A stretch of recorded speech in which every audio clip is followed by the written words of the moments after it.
सिंधु दर्शन। सिंधु दर्शन गाने बजायूं, बोली बजायूं। सिंधी मुंहिंजो मान आहे, सिंधी मुंहिंजी शान आहे। ही मान सदाई वधंदो रहे, ही शान सदाई वधंदी रहे। न्यू जनरेशन सिंधु दर्शन के ईअं ई पई ॾिसंदी रहे। इहो ही असांजे दिल जो अरमान आहे ऐं अहिड़ो ई कुझु ख्वाब आहे NCPSL जे हर कार्यकर्ता जो।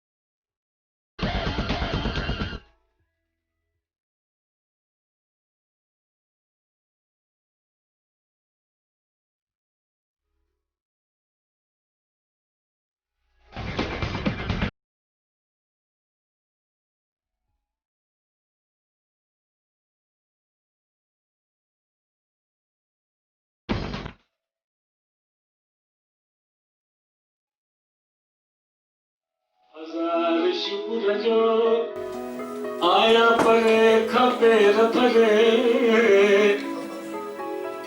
गरीब खाने में आया के कुर्ब करे। जी हाँ दोस्तों, असांजी अमर सिंधी भाषा संस्कृति ऐं सभ्यता के कायम रखण ऐं वधाइण जे मंसूबे सबब मुंबई चर्च गेट जे जय हिंद कॉलेज में NCPSL यानी राष्ट्रीय सिंधी ॿोलीअ विकास परिषद रखियो हिकु सेमिनार, जंहिंजो मुख्य उद्देश्य हो एजुकेशन ऐं एम्प्लॉयमेंट जो वाधारो ऐं नई टहीअ जो सिंधीअ सां जुड़ाव कीअं मजबूत थिए, हिन लाइ कुझु नया वीचार, न्यू आइडियाज़ ऐं इनोवेट करण जो। तव्हां ॾिसो पिया कुझु झलकियूं। 1994 में राष्ट्रीय सिंधी भाषा विकास परिषद जो गठन थियो।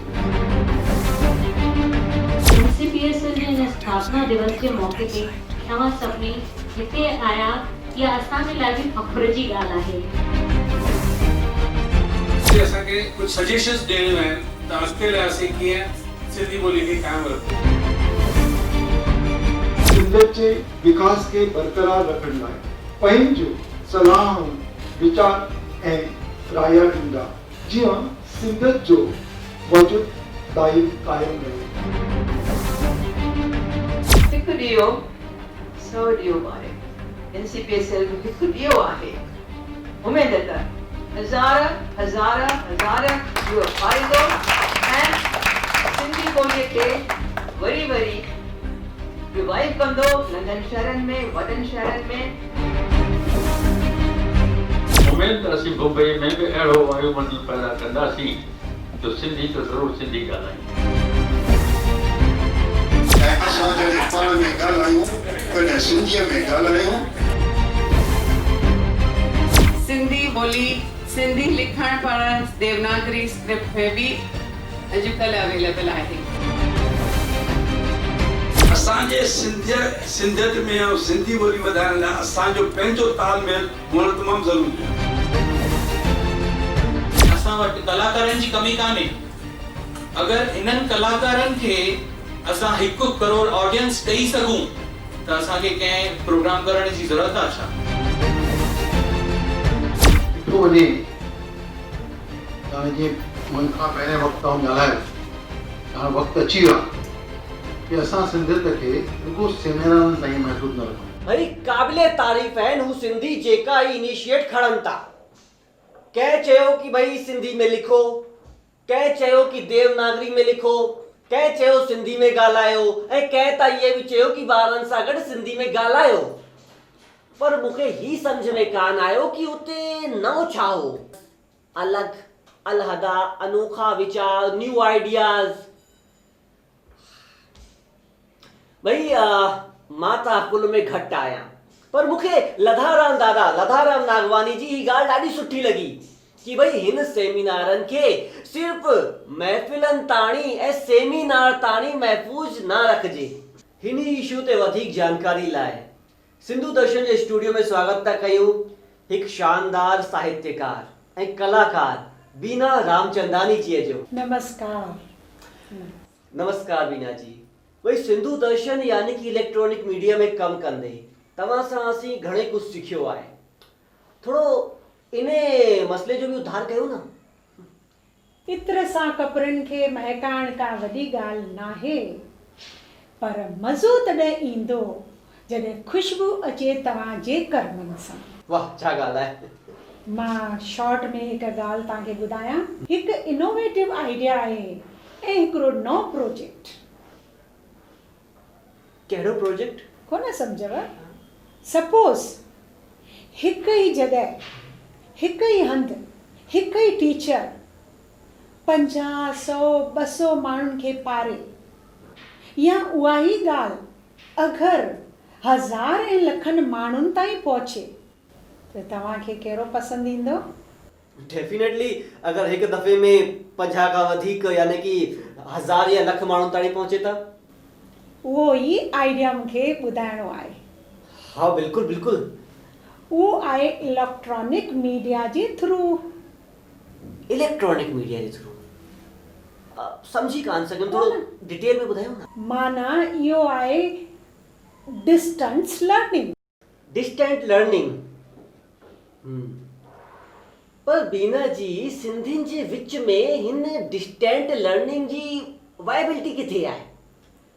जेका गवर्नमेंट जी ग्रांट आहे, अगरि उनखे इन्वेस्ट कयो वञे ऐं उन जे रिटर्न ऑफ इन्वेस्टेड मां असांजे गीतकार कलाकारनि खे उन मां रोज़मरोज़ जी अगरि उन्हनि खे रोज़गारी ॾिनी वञे त उन्हनि जो हुनर बि वधंदो ऐं हू असांखे नए नए नमूने जा असांखे गीतकार ॿुधाईंदा ऐं सिंधियत खे बि वधाईंदा। हुनर बि में बि हिमत ईंदी उन्हनि खे। कीअं लॻी तव्हांखे इहा आइडिया? भई बीना जी तव्हांजी आइडिया त बिल्कुलु चइजे कि कांच जे टुकड़े मां हीरे करण वारी आहे। पर हिकिड़ी ॻाल्हि तव्हांखे ॿुधाइणु चाहींदुमि कि भई आइडिया त सभिनी वटि आहिनि, पर उन्हनि आइडिया खे अगरि अमली जामो न पहनायो वञे, तेसि ताणी इम्प्लीमेंट न कयो वञे, तेसि ताणी को फ़ाइदो कान्हे। जीअं तव्हां चयो न कि भई इहो रंग जेको आहे हू अगरि कपिड़नि में अचे, इत्र कपिड़नि में अचे त फ़ाइदो कान्हे। खुशबू तव्हांजे कर्मनि मां महके। हा, इहा ॻाल्हि सची आहे। माण्हू ॿुधंदा आहिनि मन भर, लेक्चर कंदा आहिनि टन भर, पर अमल कंदा आहिनि कण भर। बिल्कुलु बिल्कुलु बिल्कुलु तव्हांजे हिन भई ख़्यालात मतिलबु पूरी तरीक़े सां असां इत्तेफ़ाक़ था रखूं। पर तव्हांजी ॻाल्हियुनि खे ॿुधी करे असां इहो ई सम्झी सघिया आहियूं कि सच इहो ई आहे कि इहो जेको तव्हांजो आइडिया आहे उहो हिकिड़ो ई आइडिया आहे। इलेक्ट्रॉनिक मीडिया हिकिड़ो ई मीडियम आहे जंहिंमां असां सिंधियुनि खे फ़ाइदो वधीक में वधीक मिली थो सघे ऐं सिंधी भाषा जो प्रचार प्रसार वाधारो थी थो सघे।